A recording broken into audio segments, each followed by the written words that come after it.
Wow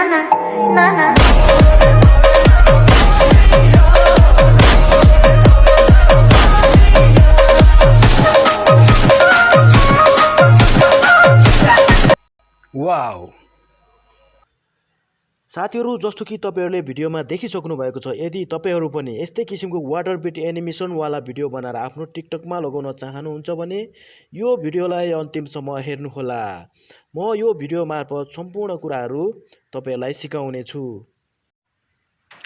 यो video animation बनाउनको लागि सर्वप्रथम तपाईहरुलाई 11 वटा फोटोको आवश्यकता पर्दछ। मैले तपाईहरुलाई सिकाउनको लागि भनेर मोडलको फोटोलाई युज गरेको छु। तपाईहरुले ध्यान दिएर हेर्नुहोला। अब हामी चाहिँ भिडियोतर्फ। भिडियोमा जानुभन्दा पहिला यो भिडियोलाई लाइक गर्नुभएको छैन भने एक लाइक जरुर गर्नुहोला। यसको लागि तपाईहरुलाई क्यापकट एपको आवश्यकता पर्दछ, जुन तपाईहरुले सजिलै प्ले स्टोरबाट डाउनलोड गर्न सक्नुहुनेछ। त्यसपछि तपाईहरुले क्यापकटलाई ओपन गर्नुहोला, न्यू प्रोजेक्टमा जानुहोला, यहाँ गएर तपाईहरुले फोटोजमा जानुहोला र 11 वटा फोटोलाई सिलेक्ट गरेर एड गर्नुहोला। अहिले सम्पूर्ण फोटोहरू एड भइसकेको छ। सम्पूर्ण फोटोहरू एड भइसकेपछि तपाईहरु फर्म्याटमा जानुहोला। फर्म्याटमा गएर 16:9 लाई चोइस गर्नुहोला। त्यसपछि सम्पूर्ण फोटोहरूलाई तपाईले रोटेट गरेर स्क्रिनमा फिट गर्नुहोला। यदि अहिलेसम्म मेरो च्यानलमा तपाई नयाँ हुनुहुन्छ र सब्स्क्राइब गर्नुभएको छैन भने च्यानललाई सब्स्क्राइब गरेर नजिकै रहेको बेल घण्टीलाई बजाइदिनु होला। भिडियो एकदमै राम्रो हुनेवाला छ साथीहरु, त कृपया तपाईहरुले भिडियोलाई स्किप नगर्नुहोला। सम्पूर्ण फोटोहरू रोटेट भइसकेपछि त्यसपछि हामीले फोटोको ड्युरेसन मिलाउनु पर्ने हुन्छ। पहिलो फोटोको ड्युरेसन तपाईहरुले 2.4 सेकेन्ड राख्नुहोला। दोस्रो फोटोको तपाईहरुले 1.7 सेकेन्ड राख्नुहोला। तेस्रोको 1.6 सेकेन्ड, चौथोको 1.8 सेकेन्डको बनाउनु होला। पाँचौंको 1.6 सेकेन्ड बनाउनु होला। अर्को तपाईले 1.0 सेकेन्डको बनाउनु होला। त्यसपछि अर्को 1.0 सेकेन्ड बनाउनु होला। त्यसपछि फेरि अर्को 0.8 सेकेन्ड बनाउनु होला। त्यसपछि अर्को तपाईले 0.8 सेकेन्डकै बनाउनु होला। त्यसपछि लास्टको दुईटा फोटोलाई तपाईले 0.5 सेकेन्ड, त्यसपछि 0.5 सेकेन्डको बनाउनु होला। फोटोको ड्युरेसन मिलाइसकेपछि हामीले प्रत्येक फोटोलाई एनिमेसन दिनुपर्ने हुन्छ।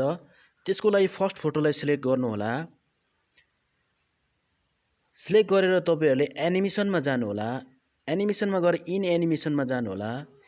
इनमा गएर यसलाई तपाईहरुले जुम इन एनिमेसन दिनु होला। त्यसपछि अर्को फोटोमा जानु होला। यसरी तपाईले 4 फोटोलाई पेन्डुलम 1 दिनुपर्ने हुन्छ। त्यसको लागि तपाईहरुले एनिमेसनमा जानु होला। एनिमेसनमा गएर तपाईहरुले कम्बोमा जानु होला। कम्बोमा गएर यहाँ पेन्डुलम 1 यहाँ आइसकेको छ, पेन्डुलम 1 दिनु होला। यसै गरी तपाईले 4 वटा फोटोलाई नै पेन्डुलम 1 एनिमेसन दिनुपर्ने हुन्छ।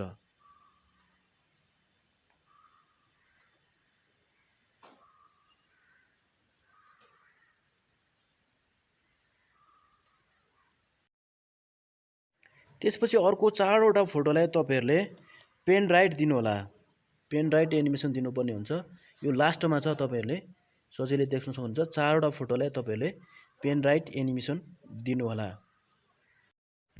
भिडियोलाई बिल्कुल पनि स्किप नगर्नु होला साथीहरु, किनभने म लास्टमा तपाईहरुलाई फेरि यो भिडियोलाई कसरी सिधा बनाउने भन्ने कुरा सिकाउने छु। त्यसकारणले गर्दाखेरि टाइम लाग्छ। तपाईहरुले टाइम लिई राम्रोसँग हेरेर बनाउन सक्नुहुनेछ।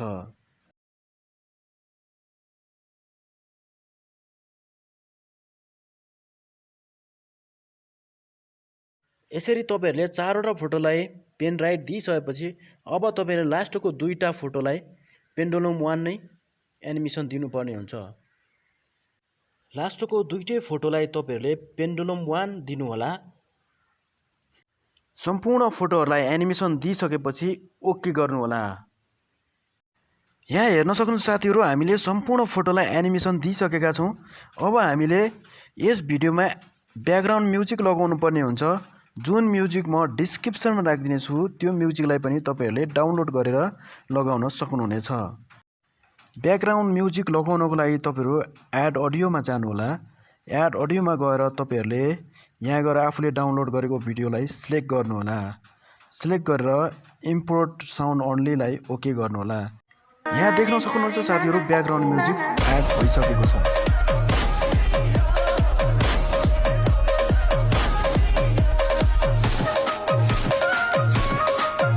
ब्याकग्राउन्ड म्युजिक लगाइसकेपछि हामीले फर्स्ट फोटोलाई वाटर ड्रप इफेक्ट दिनुपर्ने हुन्छ। यहाँ तपाईले ठ्याक्क मिलाएर कहाँनिर वाटर ड्रप बच्छ त्यहाँनिर तपाई वाटर ड्रप इफेक्ट दिनुपर्ने हुन्छ।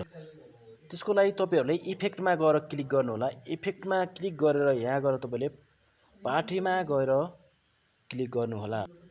तपाईले यहाँ पार्टीमा गइसकेपछि रिपल वाटर ड्रप इफेक्टलाई तपाईले सिलेक्ट गर्नुहोला। सिलेक्ट गरेर यसलाई एड गर्नुहोला। यसको साइज तपाईहरुले एउटा फोटोमा मात्रै राख्नु पर्ने हुन्छ।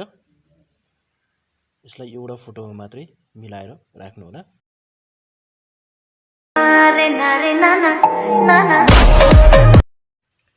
त्यसपछि हामीले कलर फस्फोरस एड गर्नुपर्ने हुन्छ। त्यसको लागि तपाईहरुले फोटोको ट्रान्जिसन चेन्ज हुने ठाउँमा ठ्याक्कै ट्रान्जिसन चेन्ज हुने ठाउँमा सिलेक्ट गरेर तपाईहरुले एड गर्नुपर्ने हुन्छ। ठ्याक्कै ट्रान्जिसन चेन्ज हुने ठाउँमा यसलाई सिलेक्ट गर्नुहोला। त्यसपछि तपाईहरु इफेक्टमा क्लिक गर्नुहोला। इफेक्टमा क्लिक गरेर एड इफेक्टमा गएर क्लिक गर्नुहोला।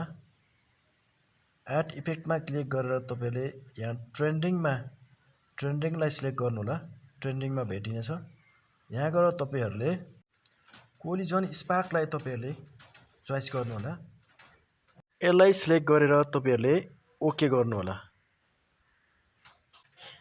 त्यसपछि तपाईहरुले प्रत्येक फोटोको ट्रान्जिसन चेन्ज हुने ठाउँमा यो इफेक्टलाई तपाईले कपी गर्नुहोला। कपी गर्ने बित्तिकै त्यहाँ गएर अटोमेटिक पेस्ट हुनेछ।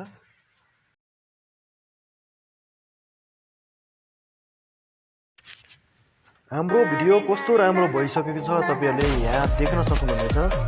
साँच्चै नै एकदमै राम्रो इफेक्टिभ भिडियो बन्न सफल भएको छ। सिम्पली हाम्रो भिडियो रेडी भइसकेको छ। अब तपाईहरुले यहाँ गएर सेभ बटनलाई क्लिक गरेर यो भिडियोलाई एक्सपोर्ट गरिदिनु होला। एक्सपोर्ट गरिसकेपछि यो भिडियो गएर तपाईहरुको ग्यालरीमा बस्ने छ। साथीहरु अब हाम्रो भिडियोको लास्ट काम बाँकी भयो। यो एक्सपोर्ट भइसकेपछि तपाईहरुले यसलाई डन गरिदिनु होला। डन गरेर न्यू प्रोजेक्टलाई क्लिक गर्नु होला र अहिले सेभ गरेको भिडियोलाई तपाईहरुले सिलेक्ट गरेर यसलाई एड गर्नु होला। यहाँ देख्न सक्नुहुन्छ हाम्रो भिडियो एड भइसकेको छ। अब हामीले यसलाई फर्म्याट चेन्ज गरेर सिधा बनाउनु हुन्छ। त्यसको लागि तपाईहरु फर्म्याटमा जानु होला। त्यहाँ गएर 9:16 लाई तपाईले चोइस गर्नु होला र यसलाई तपाईहरुले रोटेट गर्नु होला। रोटेट गरेर जुम गरेर यसलाई चाहिँ फिट गरिदिनु होला।